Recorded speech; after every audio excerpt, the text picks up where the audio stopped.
Quiero que nos ubiquemos en la epístola de los Efesios, capítulo 2, versículo 20. Efesios, capítulo 2, versículo 20. Y a manera de introducción, hoy en día podemos ver cantidades de iglesias, ¿cierto? Solamente nada más aquí en el Bolivariano tenemos como 10 cerquitas, ¿no? Ahora, con algunas de esas iglesias no compaginamos en ciertas doctrinas.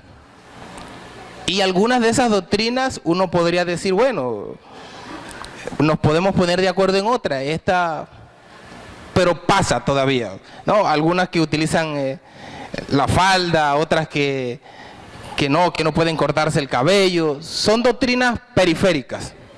Esas doctrinas las podemos negociar, porque de una u otra forma, bueno. Pero hay una doctrina trascendental que nosotros como cristianos no podemos negociar, porque esa doctrina es absoluta.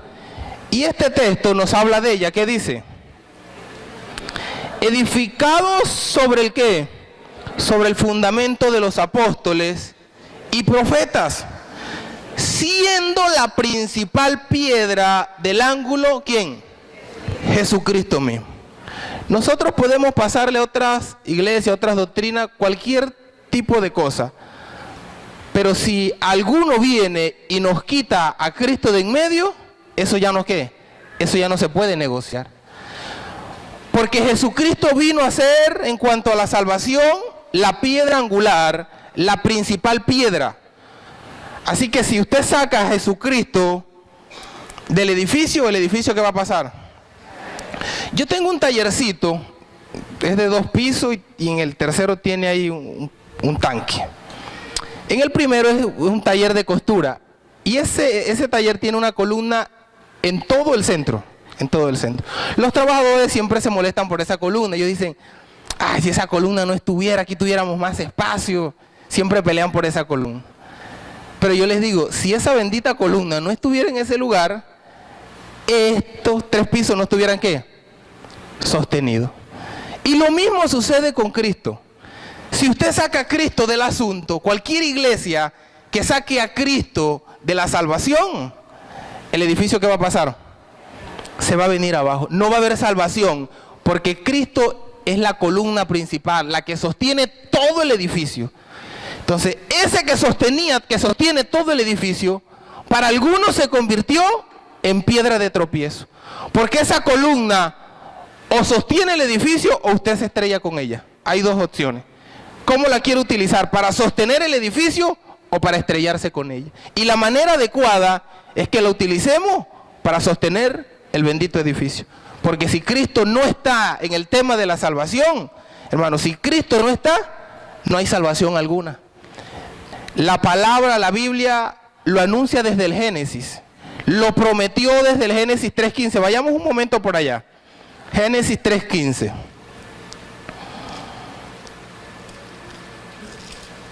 Génesis capítulo 3, porque algunos podríamos decir, no, pero Cristo vino a aparecer en el Nuevo Testamento. Pero no, la palabra, recordemos que Adán y Eva, a causa de la desobediencia, perdieron el privilegio de habitar ¿dónde? En el paraíso.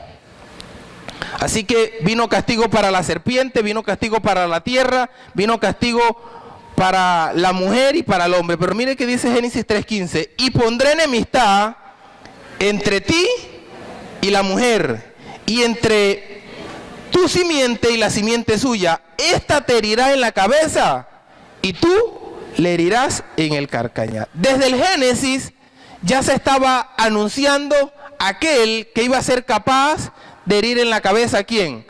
A Satanás. Desde el Génesis ya se estaba apuntando todo el Antiguo Testamento, todo el Antiguo Testamento. Cuando usted lee todo el Antiguo Testamento está así, ¿ya? Levante su mano y señale así como, señala ya a los líderes de acá, levántelo. Así, cuando usted lee el Antiguo Testamento, así está, con el dedo apuntando ¿a quién?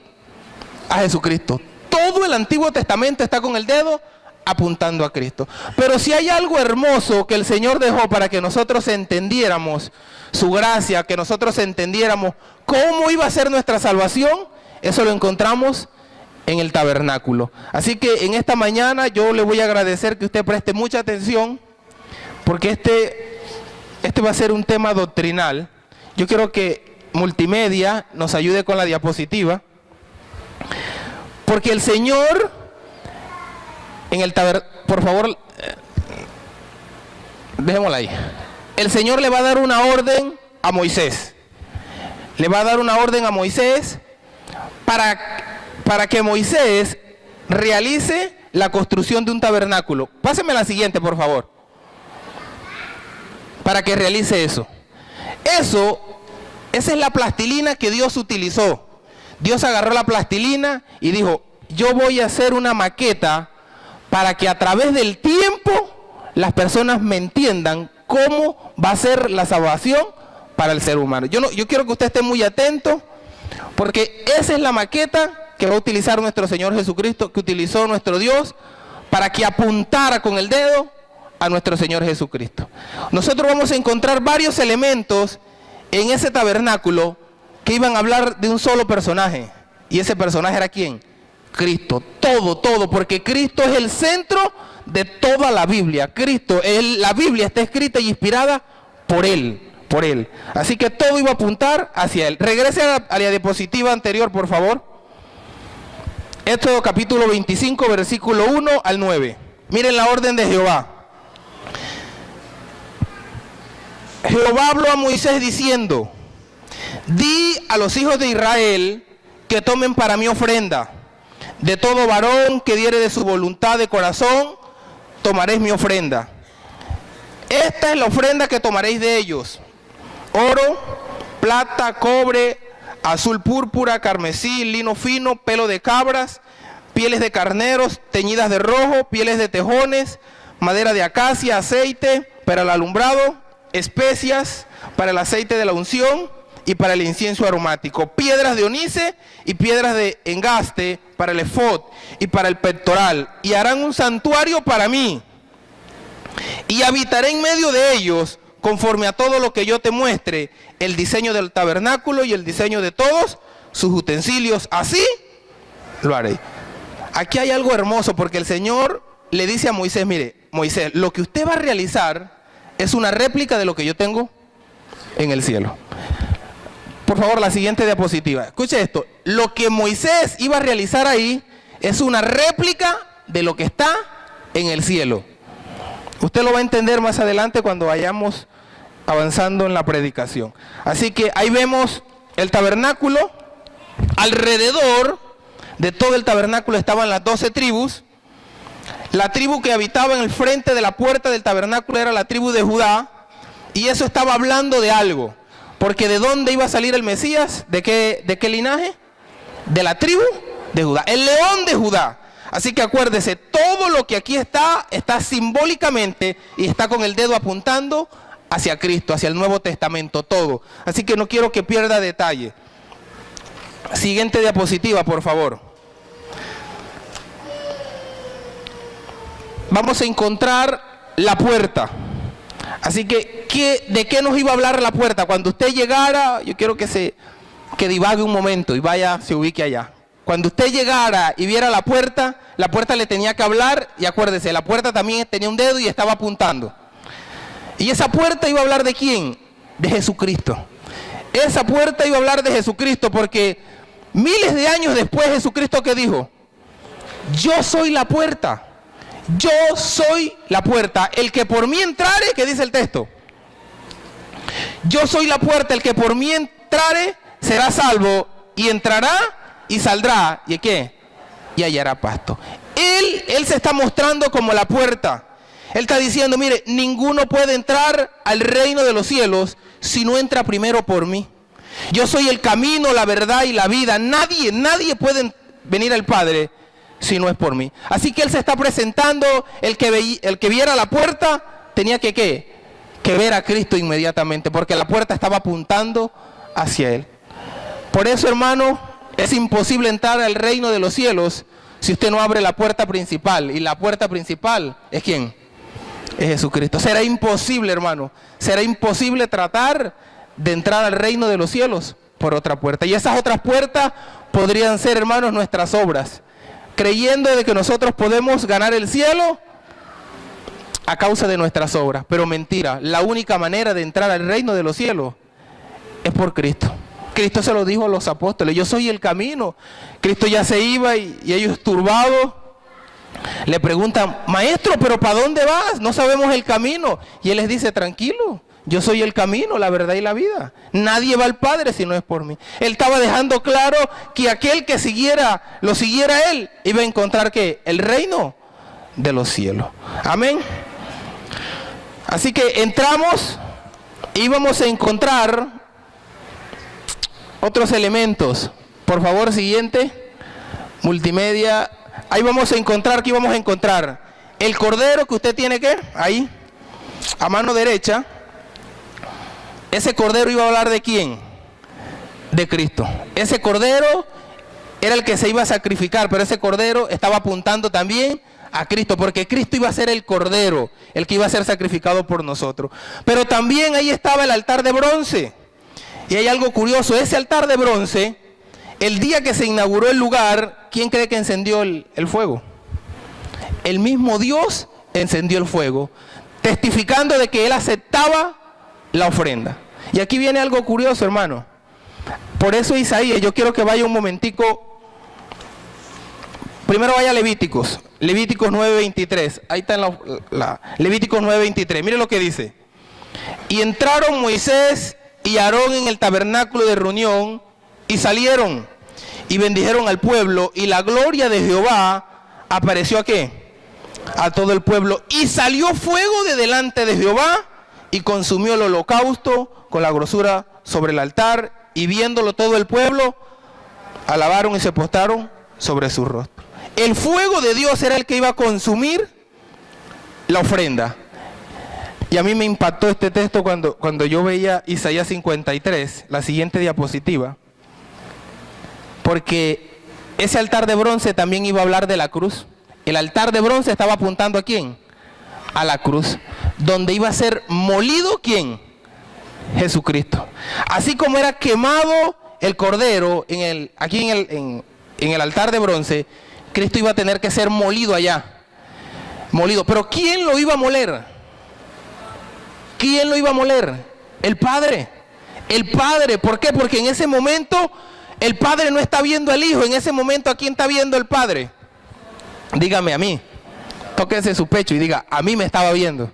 Mire lo que dice Isaías 53:10. Con todo eso Jehová ¿qué? Quiso quebrantarlo, sujetándole a padecimiento.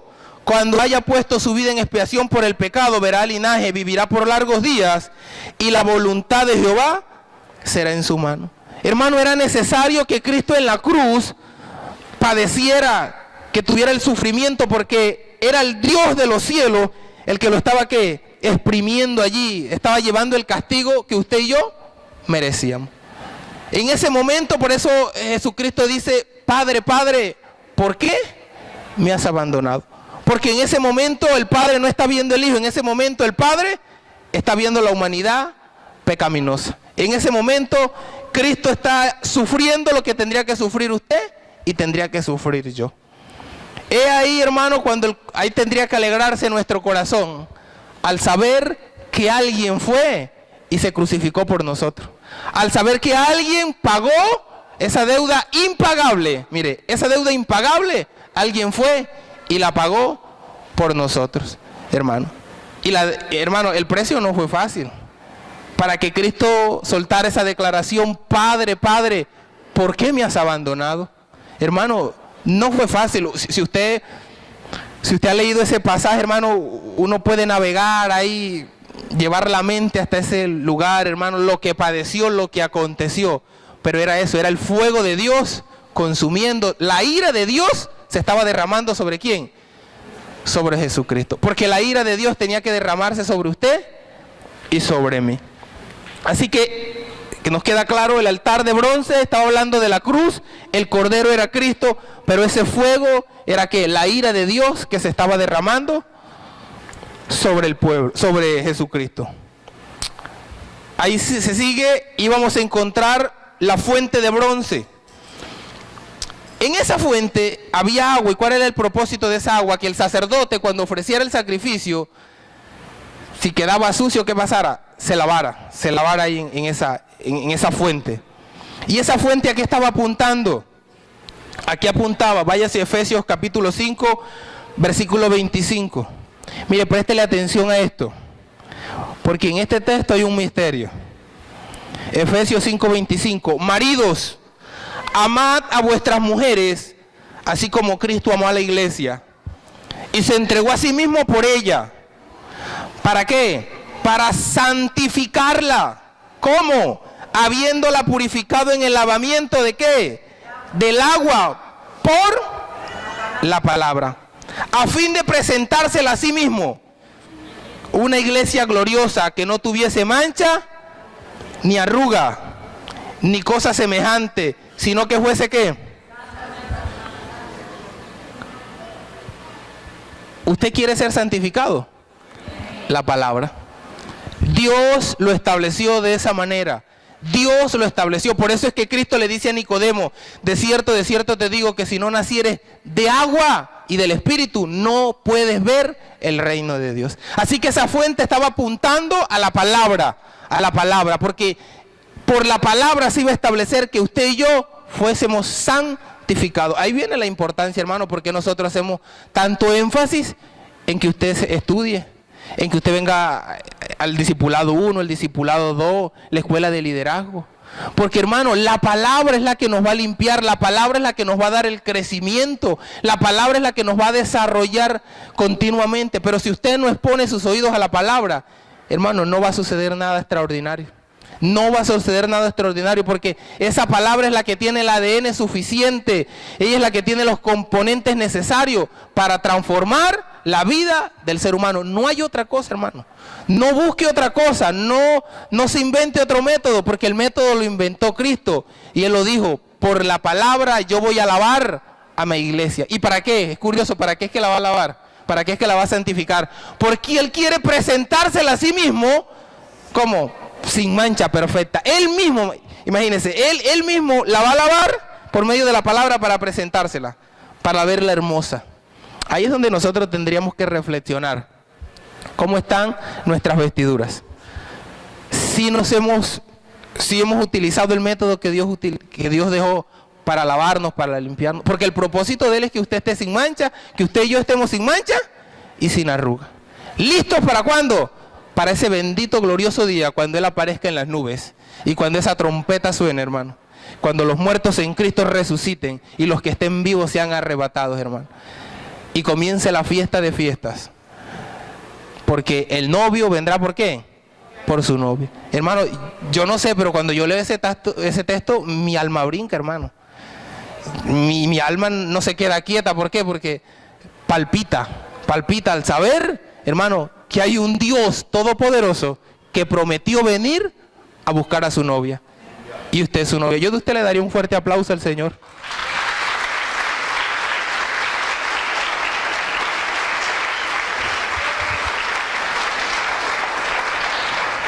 Segunda de Timoteo 3:16. ¿Qué dice? Toda la escritura es inspirada por Dios. ¿Es útil para qué? Para enseñar. Mire, ella sirve. Esta escritura sirve. Ella sirve para enseñar. Sirve para redarguir. Sirve para corregir y para instruir en justicia. Ella sirve. ¿Qué hace usted con los elementos que sirven? Hermano, los atesora. Cuando hay un elemento importante, hermano, usted, cuidado, porque si usted me quita esto, me quita la vida, dice uno. ¿Cómo? ¿Me va a quitar la herramienta de trabajo? No. Bueno, y esta bendita palabra, ella sirve para instruir, ella sirve para enseñar, ella sirve para redarguir, ella es la que tiene el poder para que sea suelta desde acá, hermano, y transformar la vida del ser humano. Hermano, ahí la importancia, cuánto deberíamos nosotros atesorar esa bendita palabra. No en balde se derramaron litros de sangre a través de la historia. ¿Para qué? Para que esta palabra usted la tuviera en manos hoy. Fueron litros de sangre. Personas que no le importó morir, hermano. Pero ellos decidieron traducir esta bendita palabra. Amén. Así que nosotros como cristianos deberíamos ¿qué? Atesorarla, porque ella es la que va a lavar el pecado de esta humanidad, esta bendita palabra. Así que esa fuente estaba apuntando ¿a dónde? Exacto. Siguiente diapositivo. Déjame un momentico ahí. Regrésemela por favor. ¿Sí ve el velo que se encuentra ahí en el fondo? Ahí está el velo. Ese velo, al momento de atravesar ese velo, nos vamos a encontrar en el lugar santo. Ahí ya podían entrar solamente los sacerdotes, en ese lugar donde vamos a entrar. Por favor, pásela. Lugar santo. ¿Sí ya tiene el panorama? ¿Sí vio lo que está en el lugar? Está el candelero de oro. El candelero de oro. ¿A qué iba a apuntar ese candelero? Vamos a ver en el Nuevo Testamento, porque el Nuevo Testamento revela todo lo que quería. Juan capítulo 12, versículo 45. El candelero está hablando de la iglesia, pero la luz está hablando ¿de quién? De Cristo. Mire lo que dice Juan 12, 45. Y el que me ve al que me envió. Y el que me ve al que me envió. Yo soy la luz, dijo Cristo. He venido al mundo para que ¿qué? Para que todo aquel que cree en mí no permanezca en tinieblas. El que en él cree no es condenado, pero el que no cree, escuche, no es que va a ser, ya ha sido condenado, porque no ha creído en el hombre, en el nombre del unigénito Hijo de Dios. Y esta es la condenación, mire. El ser humano no se va a condenar por el pecado. El ser humano se va a condenar es por rechazar a Cristo. Mire, entiende este texto. Y esta es la condenación, que la luz vino al mundo, o sea que Cristo vino al mundo, y los hombres amaron más las tinieblas que la luz, porque sus obras eran malas. Porque todo aquel que hace lo malo aborrece la luz. ¿La luz quién es? Cristo. Y no viene a la luz para que sus obras no sean reprendidas. Mas el que practica la verdad viene a la luz para que sea manifiesto que ¿qué? Que sus obras son hechas en Dios. Apocalipsis 1:12. Aquí Juan está hablando, Juan escribe esto a causa de la visión que le dio el Señor. Mire lo que vio Juan. Y me volví para ver la voz que hablaba conmigo, y vuelto vi que 7 candeleros de oro, los mismos que estaban ¿dónde? En el lugar santo. Y en medio de los 7 candeleros, a uno semejante ¿a quién? Al Hijo del Hombre, vestido de una ropa que llegaba ¿hasta qué? Y ceñido por el pecho con un cinto de oro. Versículo 19. Escribe las cosas que has visto y las que son y las que han de ser después de esta. El misterio de las 7 estrellas que has visto en mi diestra y de los 7 candeleros de oro. Las 7 estrellas son los ángeles de las 7 iglesias, y los 7 candeleros que has visto son las 7 iglesias. Así que los candeleros iban a hablar de la iglesia, pero la luz, que es el que se mueve en medio de los 7 candeleros, ¿quién era? Cristo. ¿Para qué sirve un candelero sin luz? Para nada. ¿Y para qué sirve la iglesia si no tiene a Cristo? Acuérdese que usted es iglesia, yo soy iglesia. Acuérdese que este templo no es la iglesia es usted y la iglesia soy yo. Si Cristo no se mueve en medio de nosotros, no servimos para nada. Porque el candelero, el propósito del candelero era que ¿qué? Que él alumbrara en la oscuridad. Ese es el propósito del candelero, alumbrar en la oscuridad. Ahora, ya sabemos cuál es nuestro propósito. Que en el lugar de trabajo, en su casa, donde usted esté, usted alumbre. Por eso la palabra Cristo nos dice que nosotros somos ¿qué? La luz. Porque hemos venido a recibir a Cristo, y como Él es la luz, nosotros nos convertimos en ¿qué? En esa bendita luz. Pero si Cristo no está, déjeme decirle que nosotros no vamos a alumbrar nada. Nos confundiremos en medio de las tinieblas, Porque si la luz no está, hermano, el candelero sin luz no servía para nada.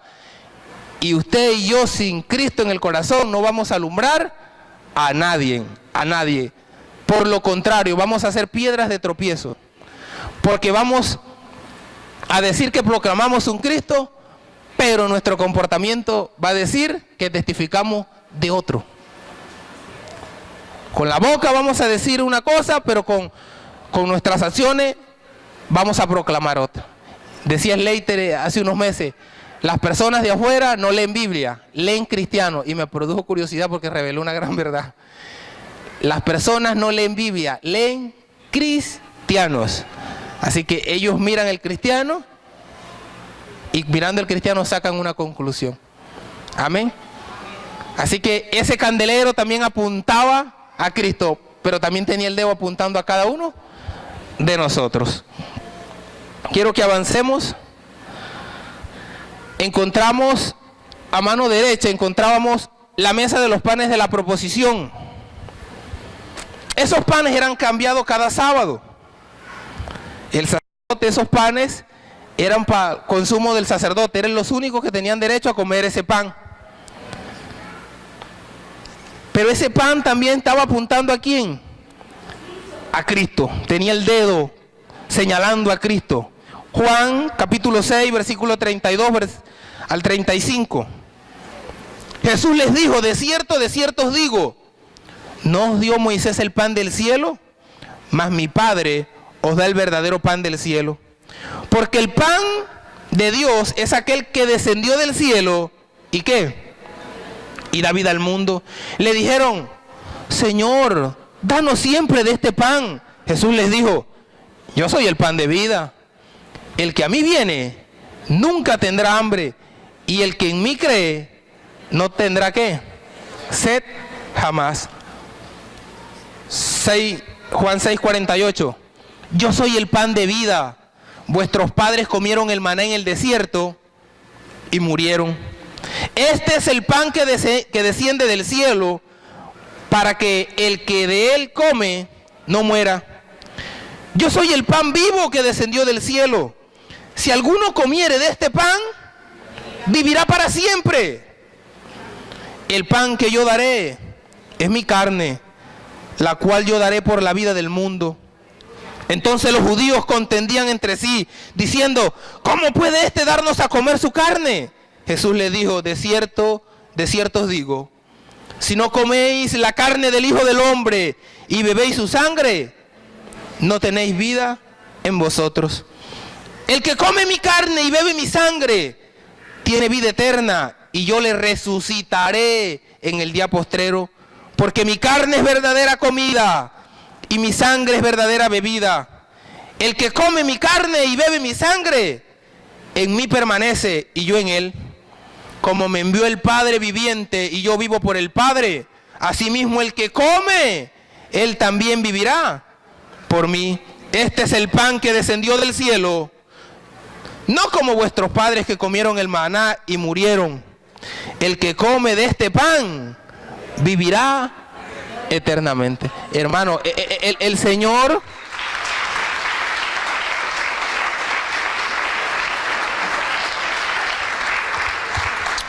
nótese que el Señor se está presentando como algo absoluto, hermano. Él está diciendo, si usted no come, si usted no me come a mí, hermano, usted no va a poder.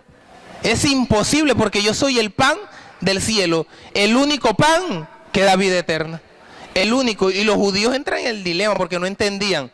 Los judíos pensaron que era que tenían que comérselo literalmente. Pero no, Cristo le está diciendo, no, ustedes tienen que recibirme a mí. Ustedes tienen que hacerme parte de sus vidas. Ustedes tienen que vivir conforme a mi voluntad. Ustedes tienen que imprendarse de todos sus huesos, toda su carne, tienen que imprendarse de ¿qué? De mí, porque yo soy ese pan. Yo soy ese pan. Mire, cuando usted ingiere un pan, lo que sucede es lo siguiente: todos los nutrientes de ese pan van ¿dónde? A su cuerpo. Eso es lo que estaba diciendo. Eso es lo que estaba diciendo Cristo. Ustedes necesitan que yo recorra todo su cuerpo. Eso es lo que estaba diciendo Cristo. Pero ellos estaban entendiendo ¿qué? Otra cuestión. Así que vemos cómo el Señor como toda la Biblia está apuntando a uno solo, a Cristo.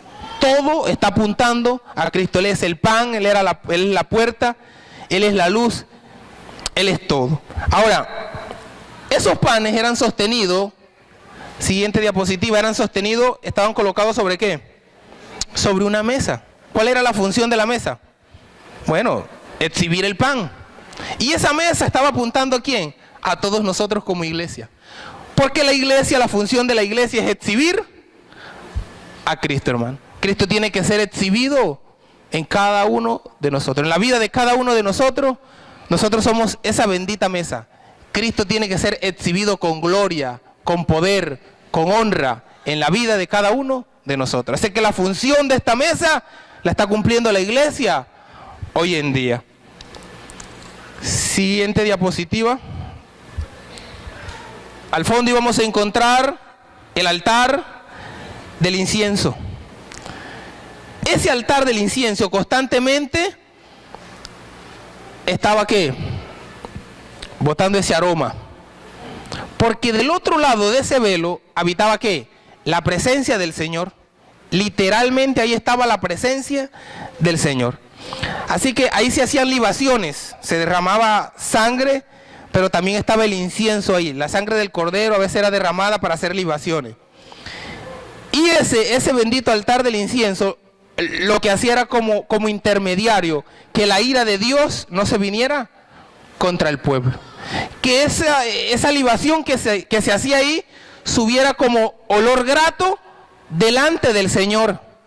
Como olor grato delante del Señor. Ese incienso detenía la ira de Dios para con el pueblo. Ahora, ¿a qué apuntaba? ¿A qué apuntaba? Primero, el altar estaba hablando de Cristo. Hijitos míos, Juan 2:1. Estas cosas os escribo para que no pequéis. Y si alguno hubiere pecado, ¿qué pasa? Abogado tenemos para con el Padre, a Jesucristo, el justo. Eso hacía el altar. Pero ese incienso, mire lo que dice. Esto es hermoso. Apocalipsis 5:8. Y cuando hubo tomado el libro, los 4 seres vivientes, los 24 ancianos, se postraron delante del Cordero. Todos tenían ¿qué? Arpas y copas de oro. ¿Llenas de qué? ¿Y qué es el incienso? Las oraciones de los santos. Oiga, es tremendo saber que su oración y mi oración no queda ¿dónde? No queda por ahí. Su oración y mi oración va ¿dónde? Delante de la presencia de Dios, y es como un incienso. Hermano, su oración detiene el juicio de Dios. Su oración detiene el juicio de Dios. Mire, muchas cosas han estado para suceder, pero ha llegado ¿qué? Ha llegado la oración. Ha llegado la oración como olor grato delante de Dios y ha detenido la ira de Dios sobre el pueblo.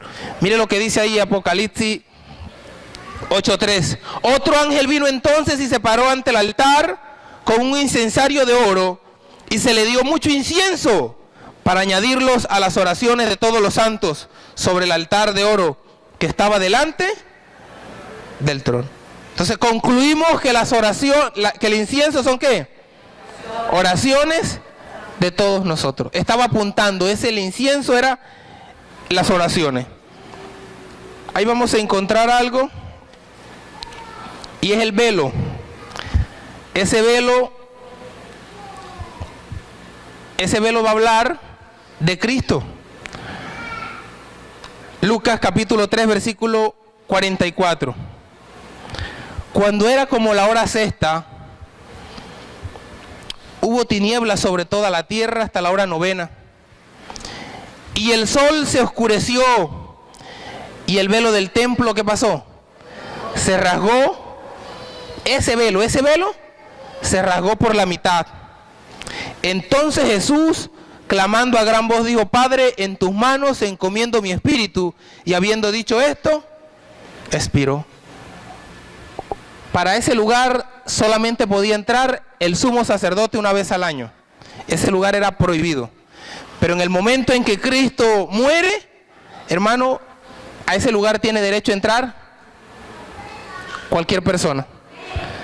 Ahora, Hebreos 10:19. Así que, hermanos, teniendo libertad para entrar en el santísimo, para entrar en el lugar santísimo, ¿por la sangre de quién? Por el camino nuevo y vivo que Él nos abrió a través del velo, esto es, de su carne. Hermano, yo no sé los que han leído, pero el Señor cuando está en la cruz dice que es traspasado. ¿Que es traspasado por una qué? Su costado. Pero hermano, esa lanza traspasó su costado. Pero ahí se estaba ganando algo más poderoso. Porque la lanza atraviesa, pero el poder del que rompe el velo. Y usted y yo tenemos un privilegio que no se tenía antes. Podemos entrar al trono de la gracia confiadamente de que la ira de Dios ya no se va a derramar. ¿Usted sabe qué le acontecía al que entraba al lugar santísimo detrás de ese velo? E inmediatamente moría. Porque era la ira de Dios derramándose. Porque era alguien impuro que se estaba presentando delante de Dios. Y la ira de Dios no podía contenerse, sino que tenía que derramarse, matarlo instantáneamente. Pero ahora con el sacrificio que hizo Cristo, hermano, nosotros ganamos ese privilegio de que nosotros entramos al trono de la gracia, al lugar santísimo, y vamos cubiertos ¿con cuál sangre? Con la sangre de nuestro Señor Jesucristo, hermano. He ahí.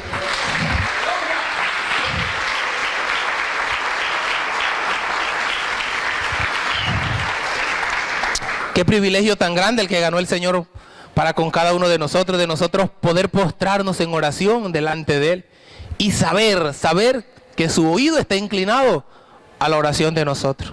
Ese es un privilegio, hermano, que solo se pudo lograr a través de la sangre de Cristo. ¿A través de qué? De su costado, hermano, a través de todas sus penurias que atravesó. Hebreos 4:16, acerquémonos pues confiadamente al trono de la gracia para alcanzar misericordia y hallar gracia para el oportuno socorro. Hasta el momento, hermano, todos los artículos que hemos visto apuntaban ¿para dónde? A Cristo, hermano. Todo estaba apuntando a Cristo y a la iglesia, efectivamente. Cristo y la iglesia, hermano. Todo apuntaba. Los privilegios que no tuvieron los del Antiguo Testamento, nosotros gozamos de esos privilegios. Pero le cuento una ironía. Nosotros, la mayoría, no aprovechamos esos privilegios. ¿Usted sabe qué privilegio era entrar en ese lugar santísimo? Que solo se le dio a Moisés y a Aarón. Ellos eran para el momento los únicos que tenían derecho. Hermano, y saber que nosotros hoy tenemos ese derecho. Saber, hermano, que su oración, que cuando usted se postra en oración, a clamar por su hermano, por su vecino, usted puede detener la ira de Dios. Su oración, o sea, a usted y a mí se nos dio un poder, hermano, que sobrepasa el entendimiento. Por eso es que Dios dice, y yo busqué entre todo el pueblo, entre todos, alguien que hiciese vallado, que se parara en la brecha y se colocara delante de mí a favor del pueblo.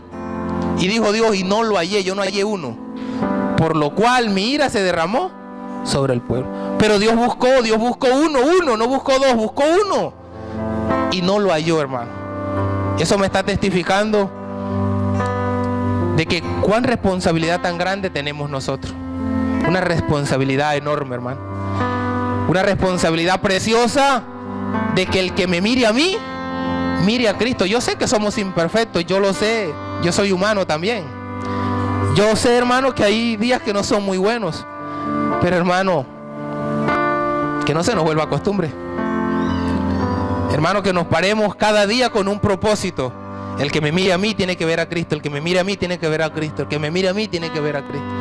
Le aseguro que si usted camina con ese propósito, hermano, va a ser diferente. Usted va a ser ¿qué? Ese candelero que anuncia a Cristo. Usted va a ser esa mesa que anuncia el pan de vida. De lo contrario, hermano, no acontecerá nada maravilloso. Todo seguirá siendo ¿qué? La misma cosa. Así que, ¿qué tal si oramos? ¿Qué tal si clamamos? ¿Qué tal si le damos gracias a Dios por esos privilegios que Él ha ganado? Oh, mi bendito Señor. Te damos gracias, mi bendito Rey. Gracias por tu bendita palabra, Señor. Gracias porque Cada día podemos entender, Señor, lo bueno, lo maravilloso que tú has sido con cada uno de nosotros, Señor. Gracias, mi bendito Rey, porque ese pan de vida, Señor, oh Dios, ha resucitado los muertos. Gracias porque ese pan de vida, Señor, oh, nos ha sanado de la enfermedad. Oh, mi bendito Señor, ese pan de vida nos ha fortalecido, mi Dios amado. Gracias porque esa luz me abrió los ojos, derribó las escamas. Oh, mi bendito Señor. Gracias, bendito Rey, gracias. Gracias por tu misericordia. Gracias por tu bondad, mi Rey. Gracias por esa preciosa sangre, Señor. Gracias por ese precioso sacrificio, mi bendito Rey. Oh, qué salvación tan cara, mi bendito Rey. Oh Dios, pero te plació, Señor, hacernos ese detalle, Señor. Te plació regalárnoslas a cada uno de nosotros, Señor. Por lo cual nuestra alma, oh Dios, está agradecida. Hoy nuestra alma palpita de alegría delante de ti, Señor. Redentor mío, Señor, eres